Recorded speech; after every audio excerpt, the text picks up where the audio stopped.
أيها الناس اتقوا ربكم الذي خلقكم من نفس واحدة وخلق منها زوجها وبث منهما رجالا كثيرا ونساء واتقوا الله الذي تساءلون به والأرحام.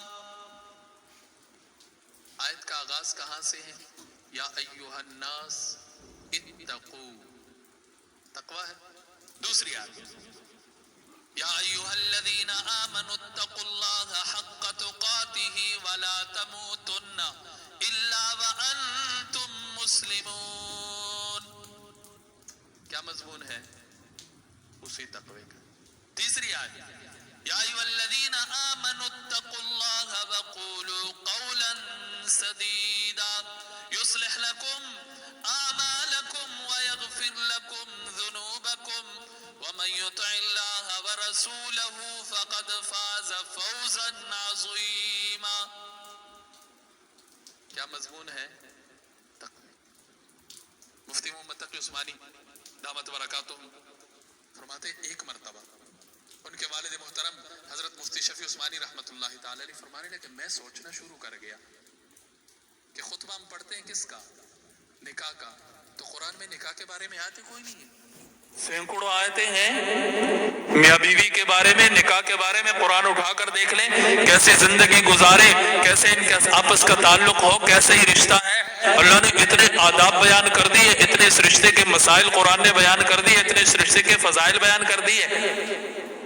تو جہاں تقریر جس موضوع پر کرنی ہو آیت بھی اسی موضوع کی ہوتی ہے، لیکن یہاں پر خطبہ نکاح کا اور آیتیں ساری کی ساری تقوی تقوی تقوی.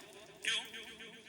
فرماتے خود ہی میرے ذہن میں یہ جواب آیا کہ جس کا نکاح ہو رہا ہے اس کو یہ تعلیم دی جا رہی ہے کہ بھائی تیری نئی زندگی کا آغاز ہے، تیری نئی زندگی کے شروعات ہے.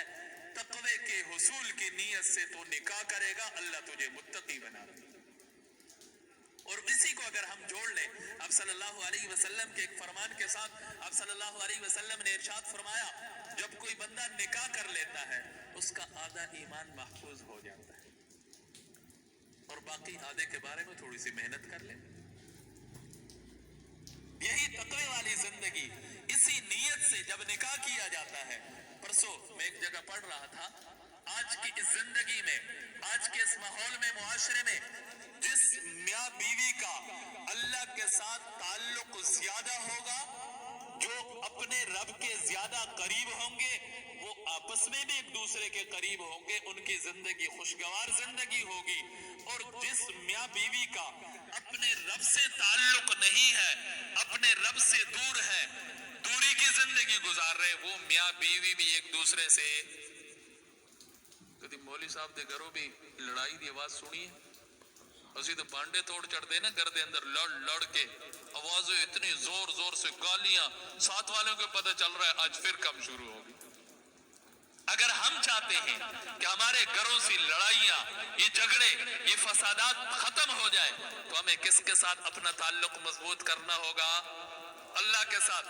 اللہ خود قرآن میں ارشاد فرماتے ہو مَن يَتَّقِ اللَّهَ يَجْعَل لَّهُ مَخْرَجًا وَيَرْزُقْهُ مِنْ حَيْثُ لَا يَحْتَسِبُ. تو یہ تقوی کے حصول کا ذریعہ ہے، اللہ کے تعلق کے حصول کا ذریعہ ہے. دوسرے آسان لفظوں میں سمجھو ولی بننے کا آسان ترین راستہ. میں اپنی خود نہیں کر رہا، قرآن کہہ رہا ہے. اور اس رشتے کی اہمیت کو اگر ہم ذرا دیکھ لیں، بس بات ختم کرنے لگا ہوں، بھائی امین بھی پہنچ چکے. قرآن کریم سورہ روم ہے،